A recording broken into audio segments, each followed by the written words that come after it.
Hello అండి, అందరికీ నమస్కారం. జర్నలిస్ట్ నాగేశ్వరరావు గారు, మీకు ఒక విషయం చెప్పాలనుకుంటున్నానండి. మీరు పవన్ కళ్యాణ్ గారి విషయంలో ఇష్యూ ముందు స్టార్ట్ చేసింది మీరు, ఆయన గురించి మాట్లాడింది మీరు, మళ్ళీ క్షమాపణ చెప్పింది కూడా మీరు. దాని తర్వాత మళ్ళీ వెంటనే ప్రెస్ మీట్లు పెట్టి మీ వాళ్ళందరూ ఒక సమావేశం అయ్యి వాళ్ళ చేత బండ బూతులు తిట్టిస్తున్నటువంటి వ్యక్తులు కూడా మీరే. అన్ని మీరే, కర్మకర్త క్రియ మొత్తం మీరే. మళ్ళీ మీరు జర్నలిస్ట్ ముసుగులో తీసేయండి రేపటి నుంచి. మీరేదో పెద్ద మేము ఉద్ధరించాము చేశాము అది ఇదని అనుకుంటున్నావు ఏంటి? పవన్ కళ్యాణ్ గారిని తెలంగాణకి రానివ్వరా? అవును, మీ అయ్యే జాగీర్ తెలంగాణ ఏమన్నా ఆ వంతులు అందరి చేత తిట్టిస్తున్నారా? అట్లా మీ కొంపల్లోకి ఏమన్నా ఫంక్షన్ అయితే పవన్ కళ్యాణ్ గారు గెస్ట్ గా రావాలి. కానీ ఆయన ఏదన్నా ఒక విషయం గురించి మీ ప్రస్తావన లేకపోయినా కూడా మీరు ఆయన గురించి ఇష్టానుసారంగా మాట్లాడితే ఆయన ఏం మాట్లాడకుండా గమ్ముగా సైలెంట్ చూస్తూ ఉండాలి. ఎందుకు? మీ నోటుకు వచ్చినట్టు మీరు మాట్లాడొచ్చు. అమిత్ షా గారు పవన్ కళ్యాణ్ గారిని తిట్టారా? అరిచారా ఆయన మీద?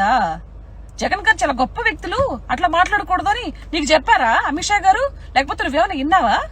బుద్ధుండే మాట్లాడుతున్నావా? బుద్ధుందా అంట? మీదికి అంత వయసు వచ్చింది, ఏ విధంగా మాట్లాడాలి, ఎలా ఉండాలని తెలియదా? మీరు ఇన్ని రోజులు అసలు నాకు మీరెవరో కూడా తెలియదు. ఈ ఇష్యూ జరిగినాకనే మీరెవరో తెలుస్తున్నది. కొంతమంది తెలిసాము, బట్ నాకైతే తెలీదు. ఏం మాట్లాడుతున్నాము ఏంటి? అసలు ఆయన జోలికి వెళ్ళమనింది ఎవరు మాట్లాడమన్నారు? ఇదే మీ అనలైజ్? అమిత్ షా గారు మీకు ఏమైనా ఫోన్ చేసి చెప్పారా ఇట్లా పవన్ కళ్యాణ్ గారికి నేను తిట్టి పంపించేశానని? లేదు కదా.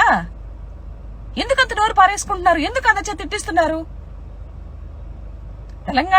తెలంగాణ సాధించుకోవడం కోసం చాలా మంది మరణ త్యాగం కూడా చేశారు, ఒప్పుకుంటా నేను.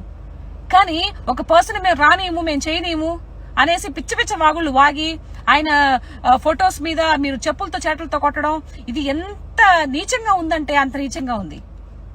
ఎట్లాంటి మనిషితో మాట్లాడుతున్నావు? ఎట్లాంటి మనిషిని మనం ఇది చేస్తున్నావు? కొంచెం కూడా బుద్ధి విచక్షణ లేదా?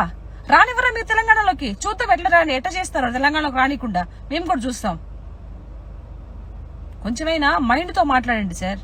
కొండగట్టు ఆంజనేయ స్వామికి టీటీడీ చైర్మన్ ఒప్పించి ఎన్ని డబ్బులు తీసుకొచ్చాడండి? మరి అప్పటికి ఎక్కడికి వెళ్ళిపోయి మీ నోర్లన్నీ పడిపోయాయి. అప్పుడు ఎందుకు మాట్లాడలేదు? మాకు ఆంధ్రప్రదేశ్ సంబంధించిన టీటీడీకి సంబంధించిన డబ్బులు మాకు వద్దు, మేము తెలంగాణ మేము చాలా మంది ఉన్నాము, మేము చేయించుకుంటాము అని అప్పుడెందుకు మాట్లాడలేదు మీరు?